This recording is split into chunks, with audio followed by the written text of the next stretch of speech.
여호와께서 아브라함에게 이르시되 너는 너의 본토 친척 아비 집을 떠나 내가 네게 지시할 땅으로 가라.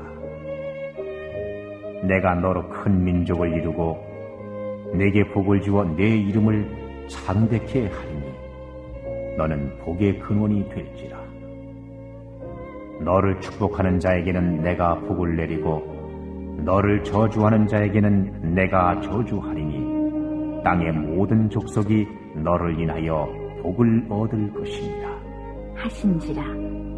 이에 아브라함이 여호와의 말씀을 쫓아갔고 롯도 그와 함께 갔으며 아브라함이 하란을 떠날 때 그 나이 75세였더라. 아브라함이 그 아내 사레와 조카 롯과 하란에서 모은 모든 소유와 얻은 사람들을 이끌고 가나안 땅으로 가려고 떠나서 마침내 가나안 땅에 들어갔더라.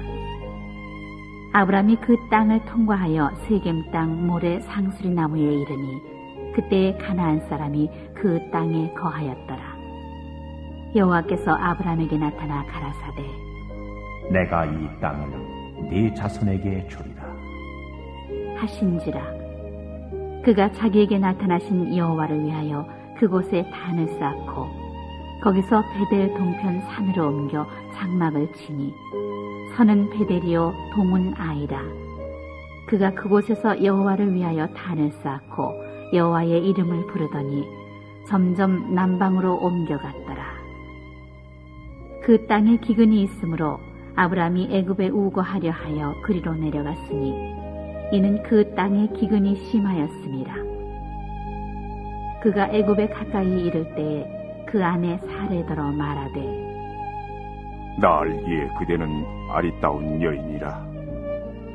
애굽 사람이 그대를 볼 때 이르기를 이는 그의 아내라 하고 나는 죽이고 그대는 살리리니 원컨대 그대는 나의 누이라 하라.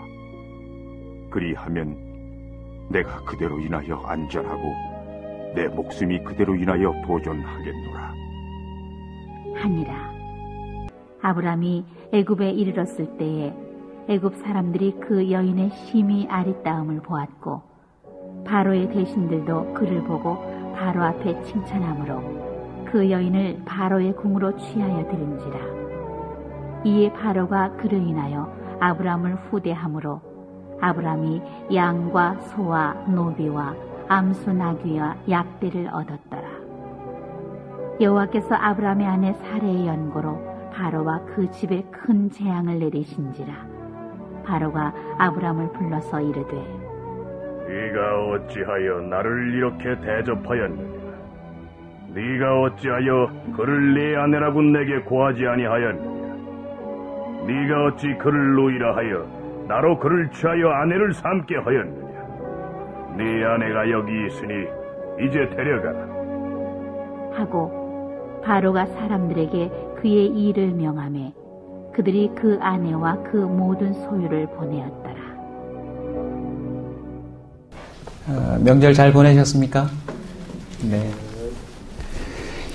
하여튼 명절의 풍속도가 여러모로 달라지고 있는데 그럼에도 불구하고 여전히 변하지 않는 게 있습니다. 변하지 않는 것. 종교를 초월하고 또 지방을 초월하고 모든 걸 초월해서 명절 때마다 변하지 않는 게 있는데 그건 바로 여러분이 가장 많이 내뱉고 가장 많이 들었던 말일 것입니다. 이번 명절에 가장 많이 내뱉고 들은 말이 뭐죠? 새해 복 많이 받으세요. 새해 복 많이 받으세요는 변하지가 않아요. 가는 곳마다 만나는 사람들마다 누구든지 새해 복 많이 받으세요 라고 인사를 합니다. 여러분도 많이 하셨죠? 그런데 오늘 본문에 의하면 그 인사는 달라져야 합니다. 명절 지난 첫 주일이기 때문에 여러분에게도 역시 복에 관한 도전을 하고 싶습니다. 새해 복 많이 받으세요라는 인사는 성경에 의하면 이렇게 바뀌어야 합니다. 새해 복이 되세요. 사람들은 하나같이 복을 받으려고 합니다. 그러나 성경은 정확하게 하나님의 말씀을 통하여서 우리에게 얘기해 줍니다. 너는 복이 될지라. 저는 오늘 이 예배를 통하여 이 자리에 함께한 예수 믿는 모든 자들이 새해에 복을 받는 자가 아니라 새해에는 복이 되는 자가 되었으면 좋겠습니다. 오늘 본문의 주인공은 여러분이 잘 아시는 아브라함입니다. 아브라함은 75세 명절이 특별했을 것입니다. 여러분 집안에도 75세쯤 되시면 최고 어른 아닙니까? 이전에 살아온 사람들이 많아서 우리 젊은이들에게는 그냥 명절 때 잠시 인사하고 사라지는 그냥 어른에 불과할 수 있습니다. 아브라함도 75년을 살았으니 꽤 많이 산 것 아닙니까? 그런데 놀랍게도 오늘 이 본문을 통하여 아브라함의 75세는 그가 복이 되기 시작하는 해로 기록되고 있습니다. 저와 여러분도 2016년 이 명절부터 시작해서 복이 되는 나이로 바뀌기를 원합니다. 이전에 어떤 삶을 살았든지 상관없습니다. 올해 명절부터 꼭 복이 되었으면 좋겠습니다. 아브라함이 몇 세에 죽지요? 175세에 죽습니다. 무려 100년 동안이나 아브라함의 복은 유효합니다. 어쩌면 이전에 살았던 75세를 25년이나 더 역전시키듯 완전히 달라집니다. 믿음으로 선포합니다. 오늘부터 이 말씀을 믿음으로 받아 복을 받는 자가 아니라 복이 되면 이전의 모든 삶을 역전하는 복된 자가 될 줄로 믿습니다. 그런데요, 아브라함이 복을 받는 자가 아니라 복이 되는 인생을 100년 동안 사는 데에는 도전 과제가 있었어요. 우리가 1월 달에는 여호수아와 갈렙이라고 하는 인물을 통해 인생의 도전을 살펴보았고 2월 아브라함과 이삭을 통해서 도전의 그 과제들을 살펴볼 텐데 오늘은 복이 되는 과제입니다. 아브라함이 직면했던 첫 번째 도전이 뭔지 아세요? 복이 되기 위해서 자신을 찾아온 하나님을 믿을 것인가에 대한 도전이에요. 여러분들 인구조사를 해보고 신앙의 조사를 해보면 모태신앙도 있고 또 10대 때 믿으신 분도 있고 20대에 믿으신 분도 있고 30대에 믿으신 분도 있고 얼마 되지 않아 믿어서 벌써 60년 이상을 하나님을 모르고 살아오신 분도 있을 것입니다. 언제 믿은 것이 중요한 것이 아니라 오늘 아브라함이 직면하고 있는 도전을 우리 모두가 함께 생각해 봐야 합니다. 하나님의 이름을 듣게 되었고 알게 되었는데 나는 과연 그분을 믿을 것인가 안 믿을 것인가. 살아온 인생 동안 하나님이 아브라함에게 얼마만큼 접촉했는지는 모르지만 성경의 내용을 토대로 치면 75세 때부터 아브라함은 하나님을 따라 나섭니다. 그리고 이후의 본문을 보면 우리가 생각하는 것처럼 아브라함은 그리 믿음이 좋은 사람이 아니었다는 것을 우리는 쉽게 알 수 있습니다. 여러분, 복 받기를 원하십니까? 복이 되기를 원하십니까? 복이 되기를 원합니다. 저와 여러분이 복이 되고자 한다면 하나님을 믿을 것인지 도전하셔야 합니다. 아브라함은 노아의 10대 손입니다. 그럼에도 불구하고 그의 삶의 정황을 보면 그는 하나님을 모르는 자로 살았습니다. 그리고 탈무드, 성경에 나오진 않지만 탈무드의 기록들을 보면 아브라함의 아버지 데라는 우상을 깎아서 그것을 판매하는 사람으로 소개되고 있습니다. 그리고 아브라함의 고향으로 등장하는 갈대아 우르는 고고하게 발전하면서 우리가 알고 있는 수메르 국가라는 정보가 점점 밝혀지고 있습니다. 수메르는요, 유프라데스 강과 티그리스 강 소위 고대 문명의 발상지로부터 시작되는 인류의 가장 탁월한 문화였다고 소개되고 있는 국가입니다.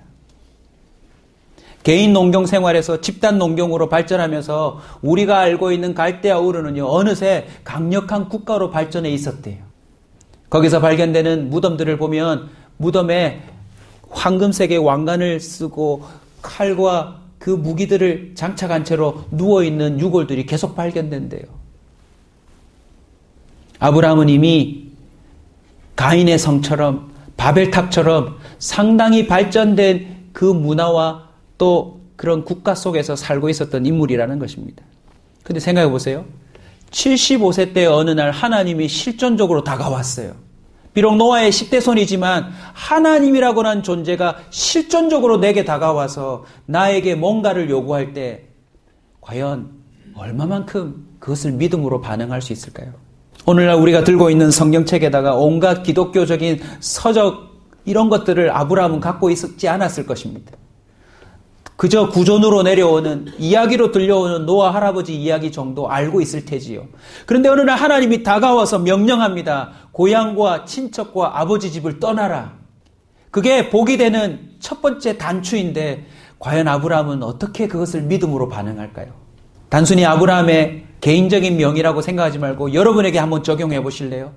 오늘 예배 중에 설교가 끝나고 기도하는 시간을 한 5분 정도 가질 텐데 그 기도하는 중에 말로만 듣던 하나님이 내게 직접 말씀하시듯 뭔가 감동이 와서 집을 떠나라.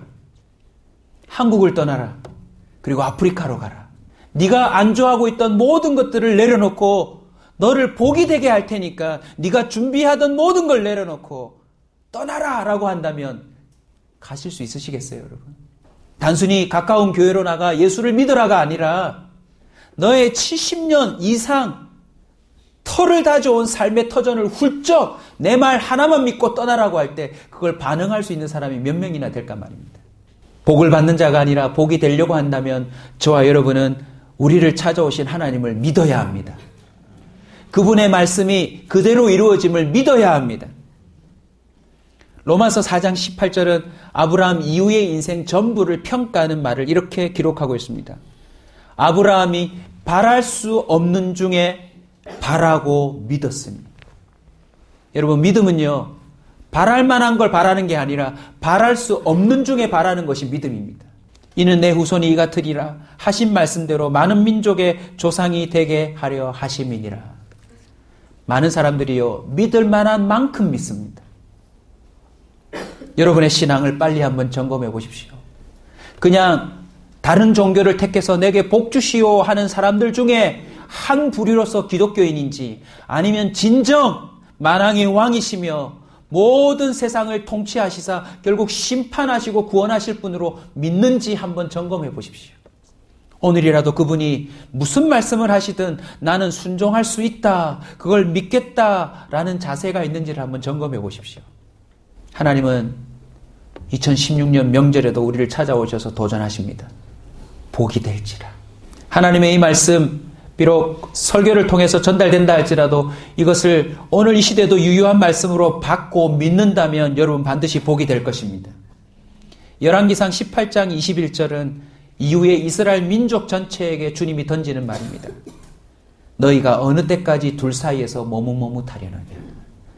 여호와가 만일 하나님이면 그를 따르고 바알이 만일 하나님이면 그를 따를지니라 하니 백성이 말 한마디도 대답하지 아니하는지라. 우리는 알게 모르게 복을 쫓고 있습니다. 그리고 그 복을 얻기 위해서 나름 각자의 신들을 섬기고 있습니다. 오늘 우리는 믿음으로 반응할 때입니다. 하나님을 진정 믿습니까? 그렇다면 그 믿음을 보여야 합니다. 아브라함이 직면한 자신을 찾아온 하나님을 믿을 것인가의 그 기로에서 아브라함은 믿음의 길을 떠납니다. 그리고 그 다음에 경험하게 되는 도전이 바로 이것입니다. 얼마만큼 순종할 것인가? 여러분도 지금 신상 명세를 적어서 종교란에 기독교란이라고 적겠지요. 하나님을 믿는다는 뜻 아닙니까? 근데 그것은 기록으로만 남아서는 아니 됩니다. 얼마만큼 순종할 것인가가 또 우리에겐 도전 과제입니다. 아브라함도 한번 보십시오. 먼저 첫 번째 되는 도전 과제는 순종하는 차원에서 떠나는 겁니다. 그것도 자, 본문을 다시 한번 볼까요?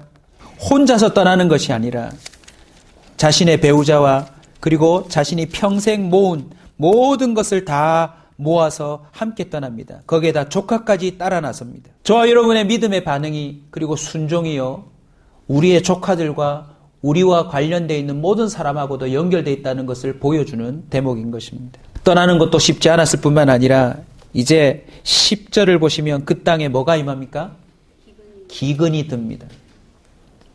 이후에도 아브라함의 삶을 들여다보시면 참 순종하기 힘든 어려운 상황들이 계속 전개됩니다. 자, 여러분 삶도 다시 한번 점검해 보십시오. 하나님을 믿는다면, 그리고 하나님으로부터 복이 오는 것을 믿는다면 여러분은 얼마만큼 순종해야 할까요? 우리는 25일 뒤에, 25개월 뒤에 뭔가가 일어나길 바라지만 아브라함은 이 약속을 믿고 따라 나섰는데 25년 동안 아무 일이 없었어요. 그 과정 가운데 또 아내의 말을 듣고 다른 여종을 첩으로 소위 시바지로 삼아서 다른 애를 낳아야 되는 그런 유혹도 빠지기도 했습니다. 그뿐입니까? 25년 뒤에 드디어 애를 줘놓고서는 주님이 뭐라고 명령하십니까? 그 이삭을 바치래요, 세상에. 믿음의 가족된 여러분, 꼭 오늘 이 주일을 통하여서 가슴에 도전해 보십시오. 우리는 자꾸 매년 주님이 우리에게 줘야 될 복을 키우고 있습니다. 설날이 참 이상해요. 새해 복 많이 받으세요 해놓고서는 돈을 받아가요. 아니, 새해 복 많이 받으세요 했으면 복을 주고 가야 될 텐데 돈을 받아가요. 저와 여러분도 교회에 나올 때 어떤 심정으로 나오세요? 복 받으려고 나오는 거 아닙니까? 그리고는 매년 그 복의 크기를 키우지 않고 있습니까? 하나님 이번에 합격입니다. 이번엔 승진입니다. 이번에는 더 큰 계약권을 허락해 주셔야 합니다. 이번에는 이걸 주셔야 합니다. 이번에는 이걸 주셔야 합니다. 그러나 성경은 말합니다. 얼마만큼 순종할 것인지를 키우래요. 아멘. 그게 바로 복이 되는 비결입니다. 작년에는 이 정도를 순종했다면 올해에는 이 정도를 순종해 보겠습니다라고 주님 앞에 선언하고 나아가는 것이 복이 되는 비결입니다. 창세기 22장 12절은 이렇게 말합니다. 사자가 이르되 그 아이의 손에서 네 손을 대지 말라. 그에게 아무 일도 하지 말라. 내가 네 아들 독자라도 아끼지 아니하였으니 내가 이제야 하나님을 경외하는 줄을 아노라. 우리 하나님은요, 기다리고 있어요. 저와 여러분이 진정한 복이 되는 그 순간을 기다리고 있는데 그 순간이 언제입니까? 하나님을 진정으로 믿고 진정으로 그분에게 모든 것을 순종할 수 있는 그 순간이 진정 저와 여러분이 복이 되는 순간인 줄 믿으시기 바랍니다. 원고를 정리하다가 이 문장을 제가 기록하게 되었는데 한번 같이 품고 묵상해 보셨으면 좋겠습니다. 한번 따라서 합시다. 순종하는 것에서 내가 복이 되고 있음을 발견한다. 순종하는 것에서 내가 복이 되고 있음을 발견한다. 이게 오늘 이 말씀의 핵심입니다. 우리가 1, 2부로 예배를 드리고 있는데 사실은 사역자들이 오전 8시에 일부 예배를 또 드립니다. 그래서 사실은 우리 지금 3부로 예배 드립니다. 한 주간 동안에 모였던 그 가족들과 나누었던 이야기들을 나누면서 은혜 받은 걸 나누었는데요. 참 중요한, 어쩌면 제 이 원고보다도 더 멋진 말이 나왔기에 소개를 해드리려고 합니다. 지난주 기억나세요? 명절 식구들이 모이면 고모이든지 누구이든지 찾아가서 그들에게 하나님이 어떻게 역사하셨는지를 소개하고 말씀을 증거하자. 우리 사역자 한 분이 도전이 되어서 그렇게 가슴에 품고 있는데 희한하게도 명절에 어머님이 딱 자기를 지목하면서 고모 집에 가라고 했대요. 참 신기하죠. 이모도 아니고 고모. 그렇게 가서 말씀이 생각이 나서 순종하는 마음으로 복음을 증거했는데요.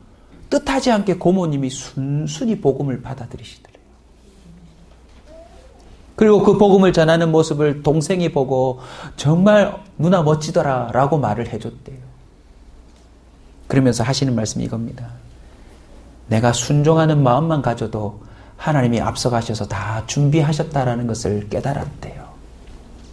복이 무엇입니까? 순종하는 자가 경험하는 그 하나님의 앞서가심과 예비하심과 완전한 계획을 바로 복이라고 말하는 것입니다. 이미 성령께서 저와 여러분에게 감동을 주시리라고 믿는데 이게 바로 핵심입니다. 복 받으세요라고 말하는 것은 우리가 은근히 자꾸 복을 쟁취하고 그것을 받아 쌓아 누리고 싶어하는 이기적인 마음이라는 것입니다. 복을 받는 것이 아니라 우리가 복이 되어야 합니다. 아브라함 개인에게서 시작된 이 믿음의 도전은, 이 복이 되는 도전은 민족적으로 확대가 됩니다. 그리고 개인에게 했던 약속이 이제는 민족 전체에 대한 약속으로 확대됩니다. 신명기 11장 13절로 21절까지 같이 한번 읽어봅시다.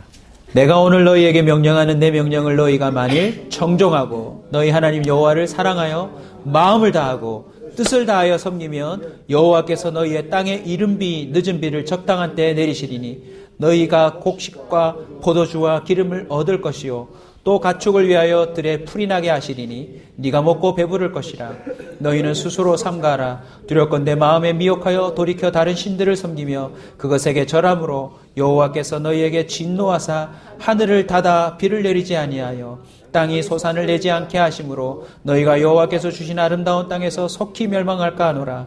이러므로 너희는 나의 말을 너희의 마음과 뜻에 두고 또 그것을 너희의 손목에 메어 기호를 삼고 너희 미간에 붙여 표를 삼으며 또 그것을 너희 자녀에게 가르치며 집에 앉아 있을 때든지 길을 갈 때든지 누워 있을 때든지 일어날 때든지 이 말씀을 강론하고 또 내 집 문설주와 바깥문에 기록하라. 그리하면 여호와께서 너희 조상들에게 주리라고 맹세하신 땅에서 너희의 날과 너희 자녀의 날이 많아서 하늘이 땅을 덮는 날 같으리라. 아멘. 이 명령은 지금도 유효한 줄로 믿습니다. 여러분, 마음과 뜻과 힘과 정성을 다해 하나님을 한번 믿고 순종해 보십시오. 그게 바로 복이 되는 것입니다. 저도 이번 한 주간 동안 받았던 은혜를 나누면서 이 말씀과 연관해 여러분에게도 같이 도전하려고 합니다. 요즘 제가 자꾸 받는 말씀인데 그게 뭐냐면요. 내가 부응해야 한다입니다. 내가 부응해야 한다. 지금까지 저와 여러분의 심령 가운데 이런 마음이 새겨져 있을지 몰라요. 복음 받는 거다. 저 사람이 좀 잘 돼서 내한테 복이 됐으면 좋겠다. 하나님께서 저에게 개인적으로 도전해 주시는 말씀이 참 부끄럽게도 뭔지 아세요? 목회를 하면서도 우리 교회 성도들이 부응했으면 좋겠다 이러고 기도하고 있는 거예요. 근데 하나님이 저에게 주신 도전이 뭐냐면 교회란 목사가 부응해야 부응하는 것이다. 네가 부응하지 않으면 교회는 절대 부응이 없다라는 것을 깨닫게 해주시는 거 있죠. 바꿔 말할까요? 여러분이 복이 되지 않으면 복이 와도 복이 안 돼요, 여러분. 복을 받으려고 생각하지 맙시다. 내가 복이 되어야 합니다. 우리는 자꾸 내가 아닌 다른 쪽에서 복이 되고 부응이 되어서 나한테 그게 득이 되기를 원하는 이상한 마음을 품고 평생 살아가고 있더라고요. 제 자신을 주목하기 시작했습니다. 과연 일상적인 그냥 성실하다고 생각하는 네 스스로 착각하는 그런 목회 말고 네 기도에는 부응이 있는가? 말씀을 살펴보는 너의 그 말씀에 대한 묵상에는 진정한 부응이 있는가? 아내를 대하고 자녀들을 대하고 성도들을 대하는 그 태도에 진정한 부응이 있는가? 여러분이 함께 평가해 주셔야 되겠지만 제 스스로 바라볼 때 그냥 기본만 하고 있더라고요. 아니 어쩌면 기본이 안 될지도 모르죠.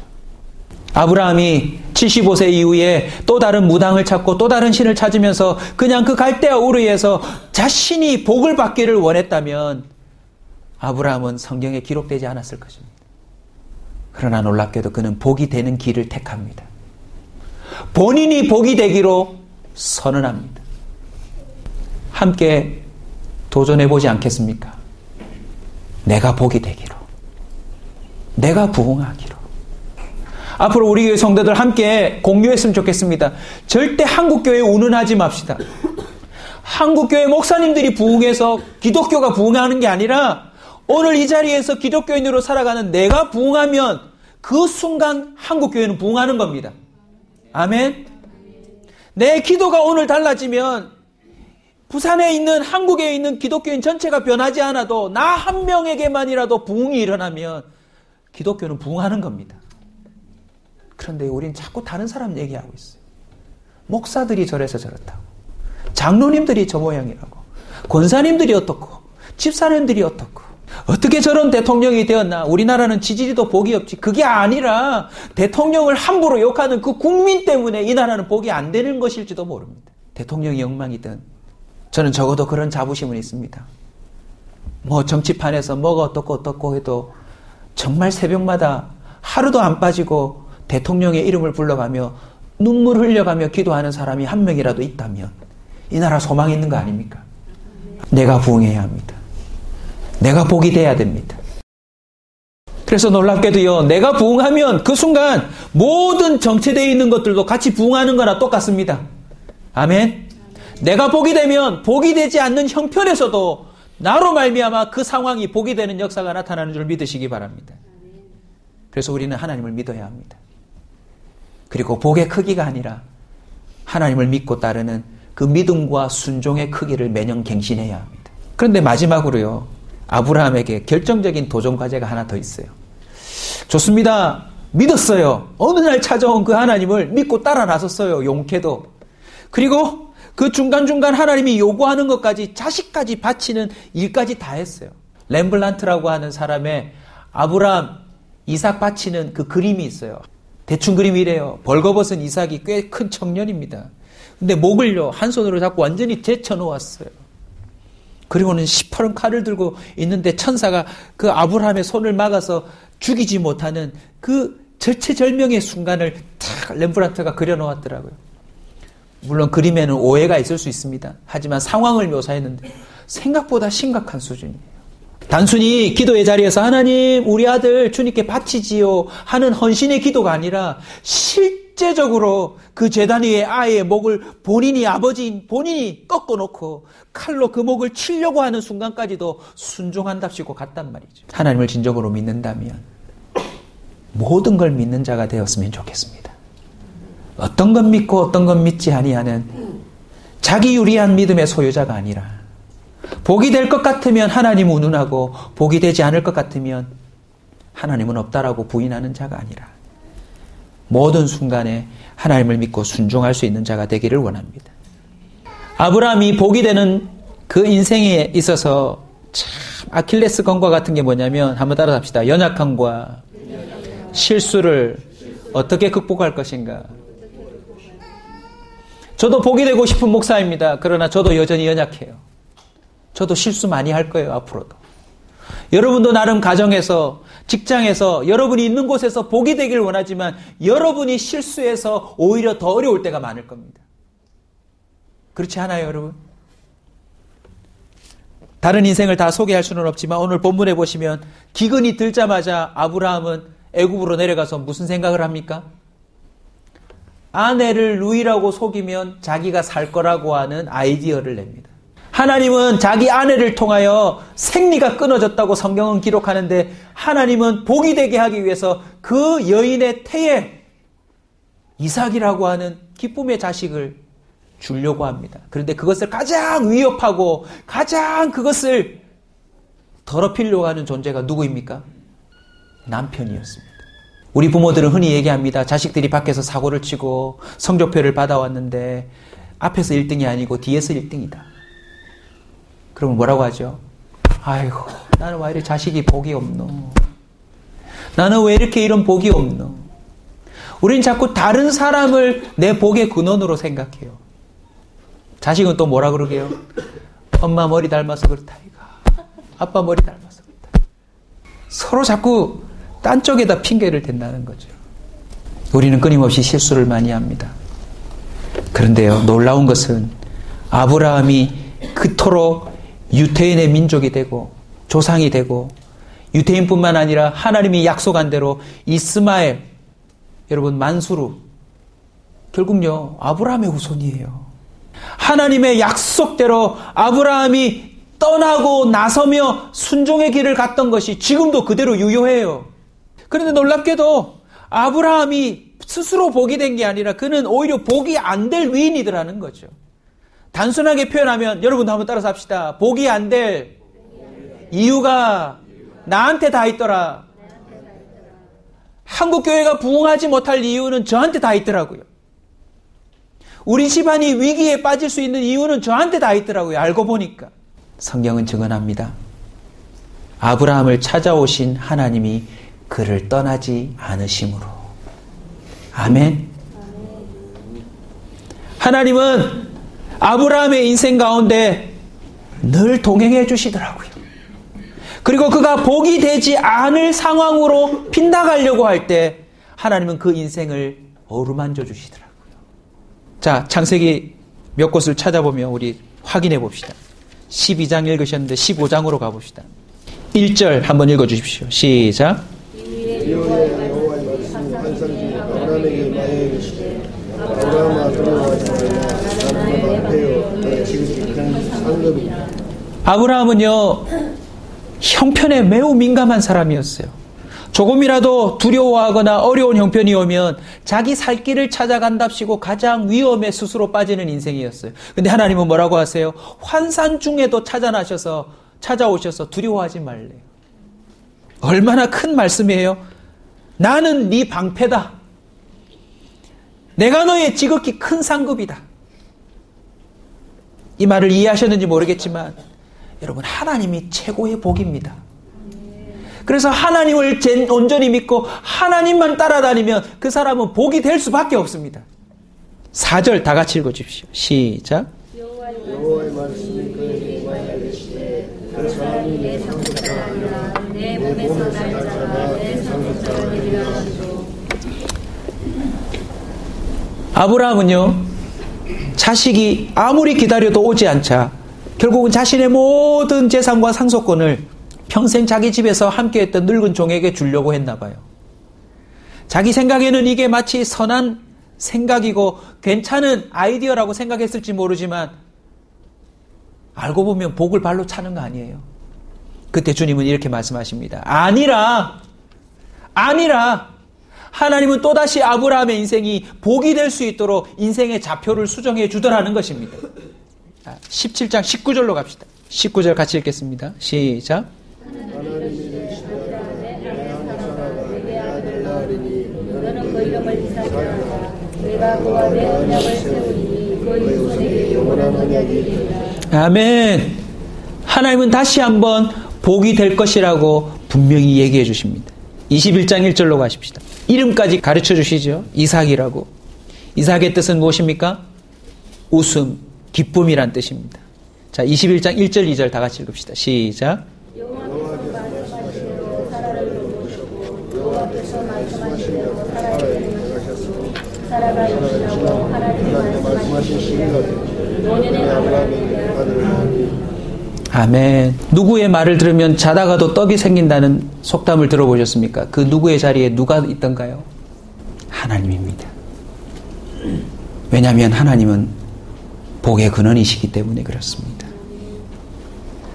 감사하게도 오늘 이 설교도 저는 그런 의미라고 봅니다. 복받기를 원하지만 스스로 복과는 상관없는 삶을 살아가는 우리에게 다시 한번 2016년에 인생의 좌표를 수정해 주시는 겁니다. 네가 복을 위해 열심히 공부도 하고 네가 열심히 복을 위해서 뭔가 준비도 하고 노력하고 애써보지만 그거보다 하나님을 먼저 믿을지어다. 그리고 하나님을 믿는 그 믿음의 증거를 순종으로 보일지어다. 하나님을 믿고 순종하는 만큼 저와 여러분은 복을 받는 자가 아니라 복이 될 줄로 믿습니다. 그리고 복이 될 수밖에 없는 자에게 나타나는 증상이 있는데 바로 이 아브라함의 세 번째 도전입니다. 나는 복이 안 될 이유를 갖고 있는데 하나님은 그것을 수정해 주시더라는 것입니다.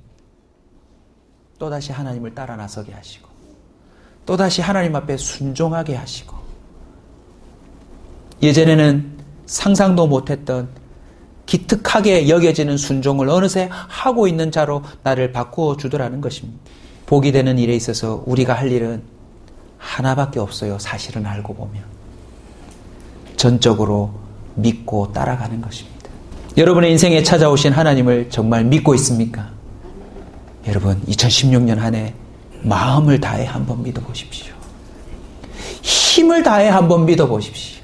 할 수 있는 순종을 다 찾아서 한번 해보십시오. 하나님은 반드시 그 인생을 복이 되게 해주실 줄로 믿습니다. 아브라함 개인에게 했던 이 말씀이 유태인을 통과합니다.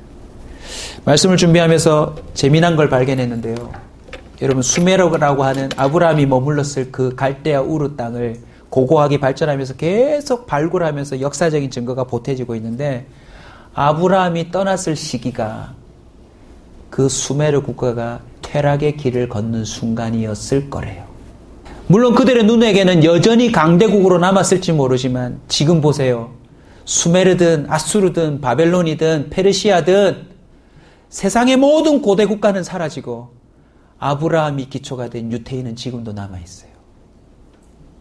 하물며 첩을 통해서 나왔던 그 씨 이스마엘이 지금도 오일머니를 통해서 아직도 버티고 있어요. 좀 더 확대하면 이방인들인 우리도 아브라함이 누린 믿음의 축복을 함께 누리고 있음을 보십시오. 아브라함의 복은 100년으로 끝나지 않았습니다.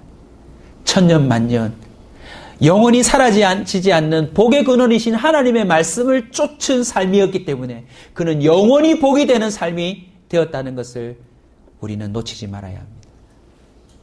그 고백은 신약에도 유효한데 고린도전서 15장 10절을 읽고 우리 함께 기도에 들어갑시다. 같이 읽겠습니다. 그러나 내가 나에 된 것은 하나님의 은혜로 된 것이니 내게 주신 그의 은혜가 헛되지 아니하여 내가 모든 사도보다 더 많이 수고하였으나 내가 한 것이 아니요 오직 나와 함께 하신 하나님의 은혜로다. 아멘. 내가 나 된 것은 하나님의 은혜로 된 것이다. 바울은 하나님을 따라 나서는 자가 아니라 하나님을 핍박하는 자였습니다. 그러나 반대로 가는 그 길에서 하나님은 그를 유턴시킵니다. 그리고 다른 사람들이 말리는 그 로마로 죽으러 가는 그 길을 바울은 택하고 가는데 남들보다 더 많이 수고한대요. 근데 분명히 얘기합니다. 그 수고함이 내가 하는 것이 아니요 하나님이 하게 하신 것이며 그게 곧 유럽의 모든 국가의 복이 되었던 것입니다. 2016년 아브라함의 75세 인생 새롭게 전환된 것처럼 저와 여러분이 복받는 인생이 아니라 복이 되는 인생으로, 부흥을 기대하는 인생이 아니라 부흥하는 인생으로 바뀌어지는 복된 해가 되시길 주의 이름으로 축원합니다.